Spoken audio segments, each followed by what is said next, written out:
제가 90년도에 이제 교사가 되어서 지구학을 가르칠 때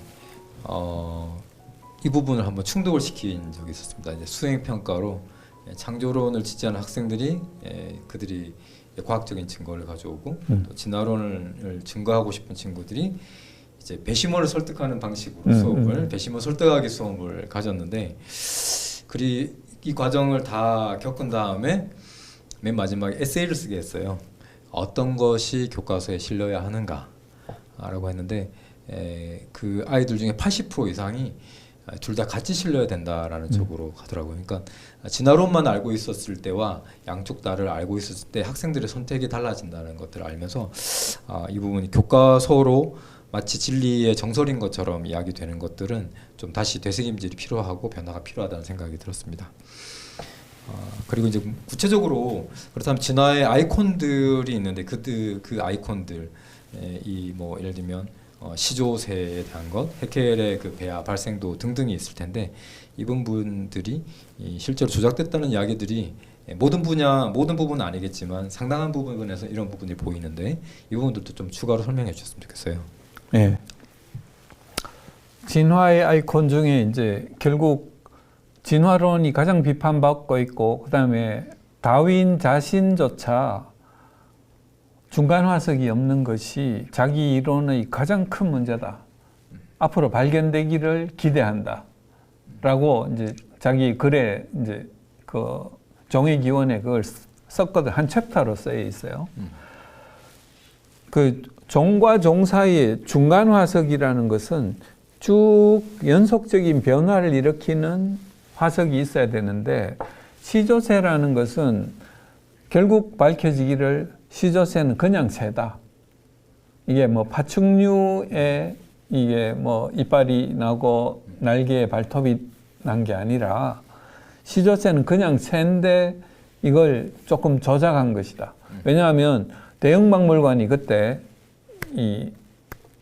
그 다윈이 진화론을 발표하고 난 다음에 중간 화석이 없는 것이 그 종의기원에 그게 쓰여 있으니까 그 중간 화석을 발견하면은 비싼 값에 살 것이라는 게 분명하거든요.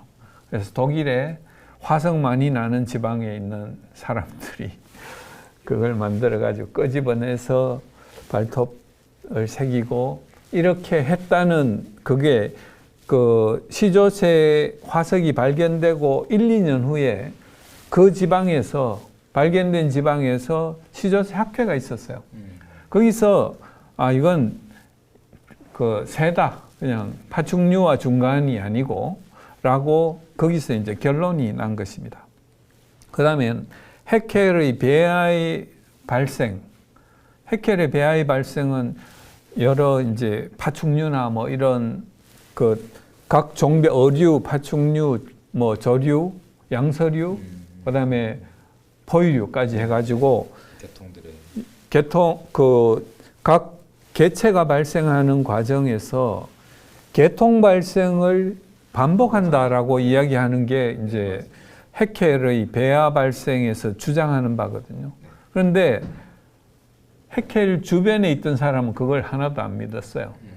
그리고 이제 비판을 하고 그래서 1900년도쯤 돼가지고 해켈이 내가 그린 거는 좀 그 중간에 그 진화론을 지지하기 위해서 이 사람은 다윈을 굉장히 존경했던 사람이에요.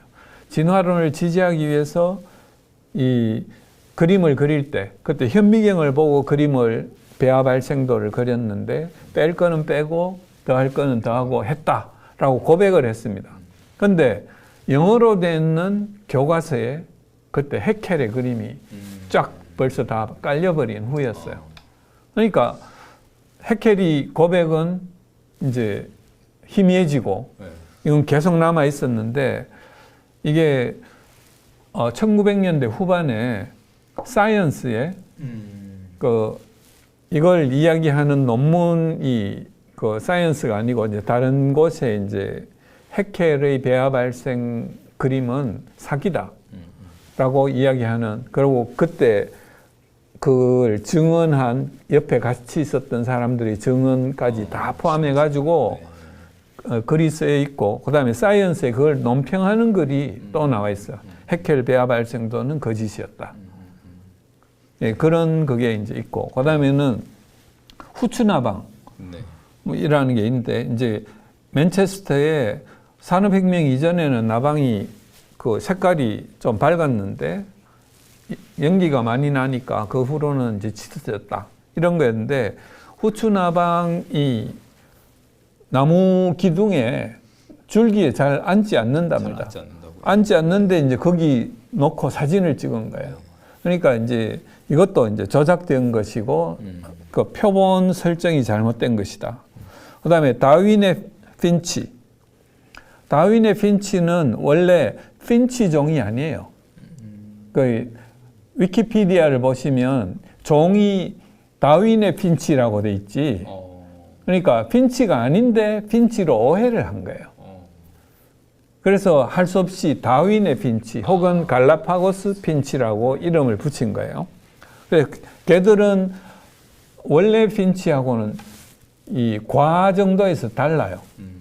그래서 이제 그 다른 것이고 그다음에 갈라파고스 섬에서 40여 년간 계속 살면서 핀치 연구하는 사람이 있어요.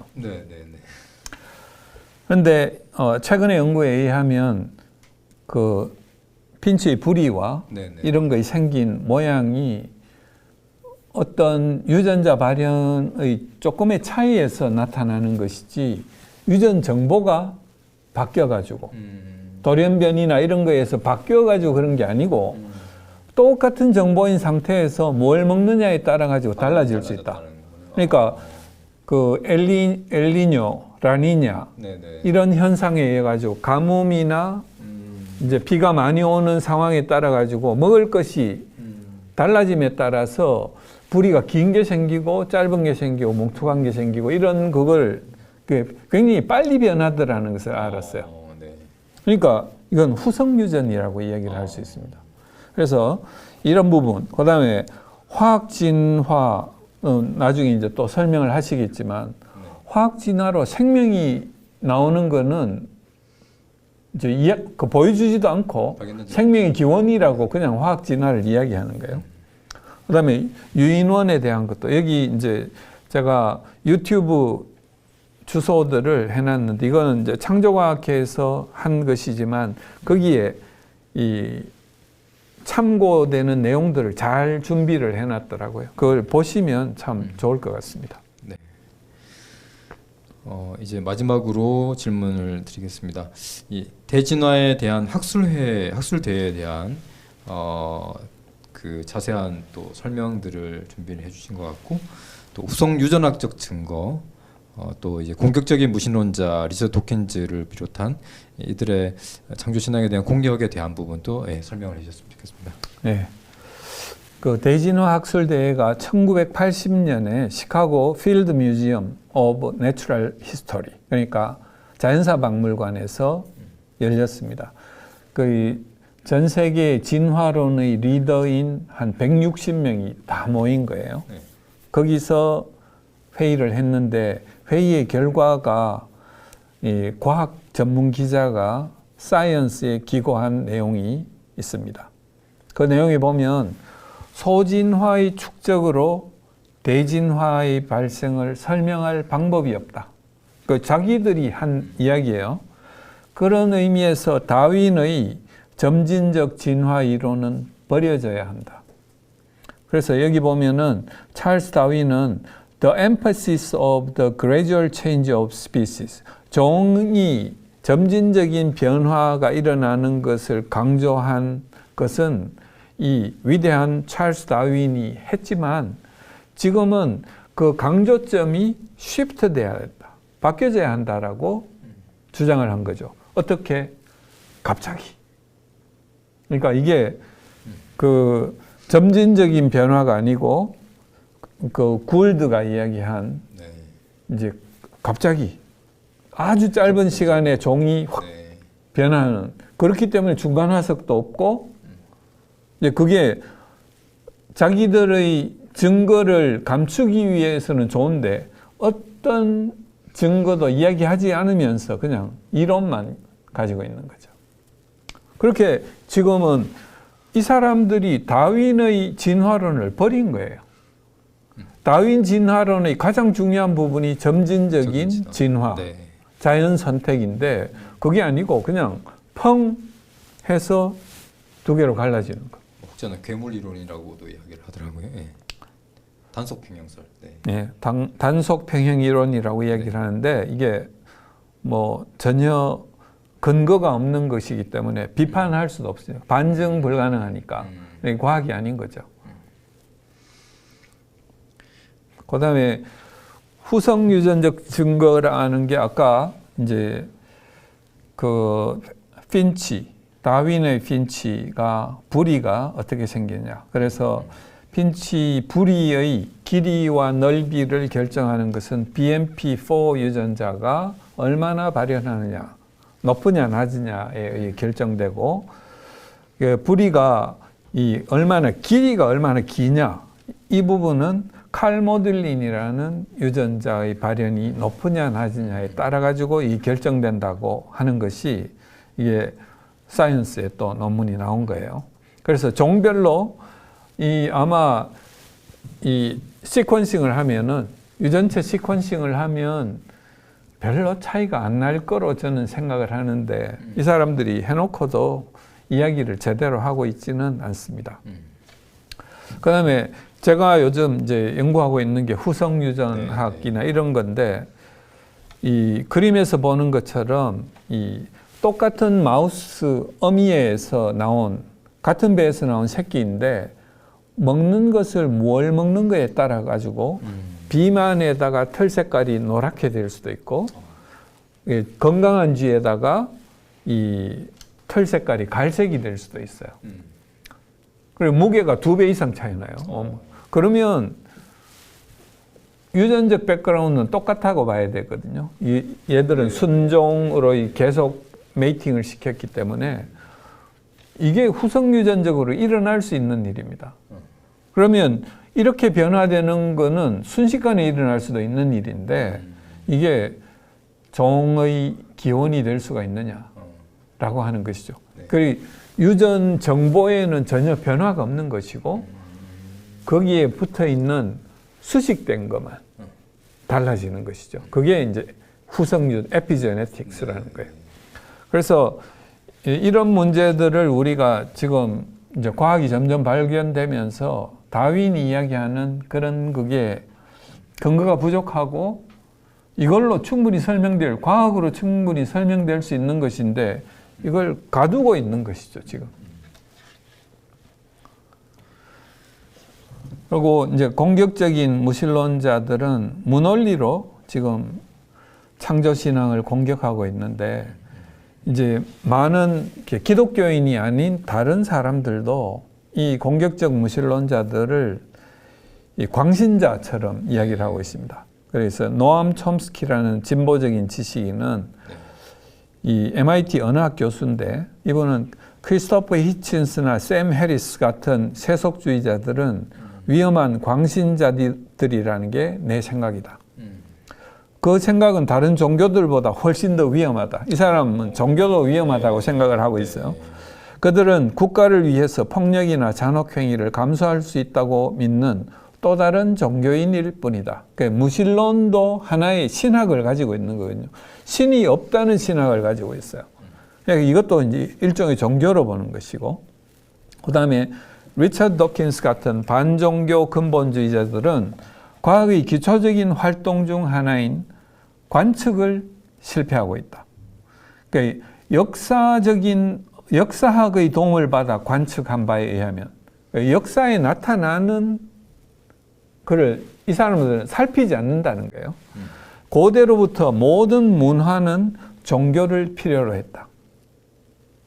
이게 이제 노벨 화학상을 수상한 로널드 호프만이 한 이야기인데 이 반종교적인 근본주의자들이 과학이라는 것을 하면서도 다른 부분을 관찰할 수 있는 것을 관찰하지 않았다 하는 것을 이야기를 하고 있습니다.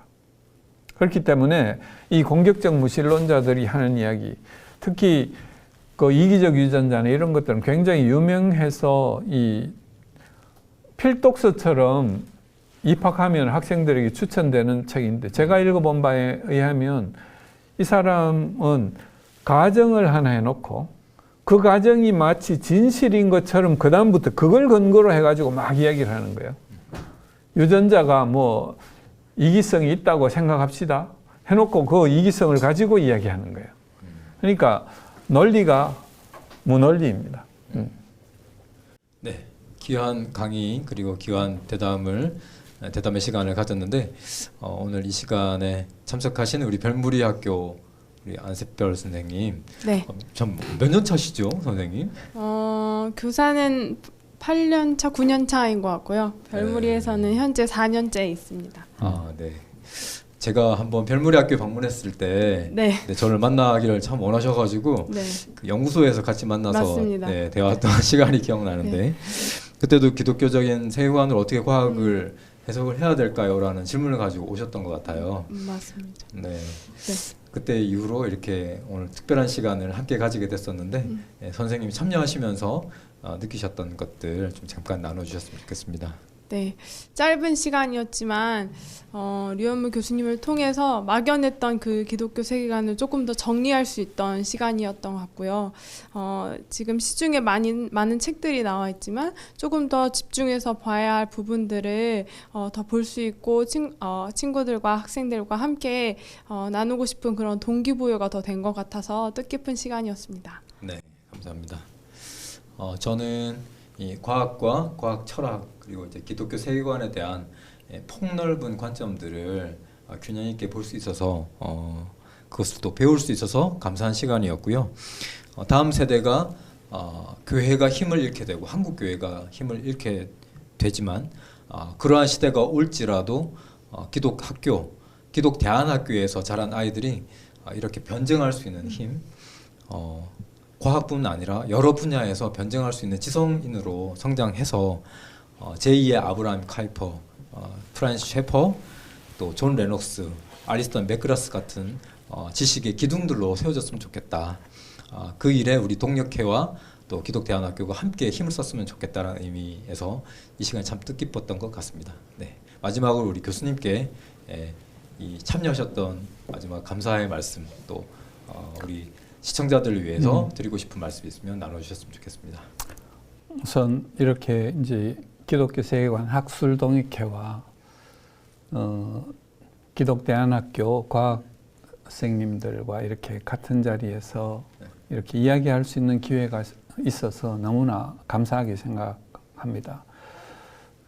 제가 이제 마지막으로 이제 과학을 가르치시는 선생님들께 드리고 싶은 부탁은 우리가 너무 하나하나 작은 한 가지 사안마다 이게 성경과 어떻게 연결돼야 되나 시켜야 되나 하는 이런 고민을 하시기보다는 그건 오히려 과학을 이해하고 설명하는데 오히려 장애가 될 수도 있을 것 같아요. 네. 그래서 기독교 세계관을 분명히 세우면 성경의 말씀을 기준으로 모든 것을 보는 연습이 되면 과학을 굉장히 자유롭게 해석하면서도 그게 벗어날 수가 없어요.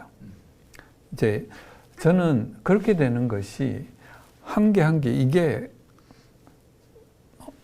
과연 성경적 해석인가 아닌가 이런 걸 하는 것보다는 전반적인 우리 기본적인 지식이 우선 갖춰지고 나의 신앙을 방어할 수 있는 어떤 울타리가 세워지면 그 다음에는 요건 아닌 거 빼내고 맞는 거 집어넣고 하는 것들이 자연스럽게 이루어질 것으로 생각을 합니다.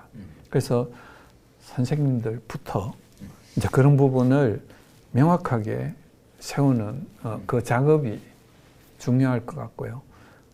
그 다음에 학문은 자유로운 것이니까 하나님이 우리에게 주신 것도 그런 부분은 굉장히 자유를 주셨고 우리의 생각을 주셨는데 그걸 함부로 사용하지 않고 자유롭게 하나님이 주신 기준에 합당하게 쓰는 것으로 가면 학생들 교육에 이제 굉장히 중요한 그걸 줄 걸로 생각을 합니다.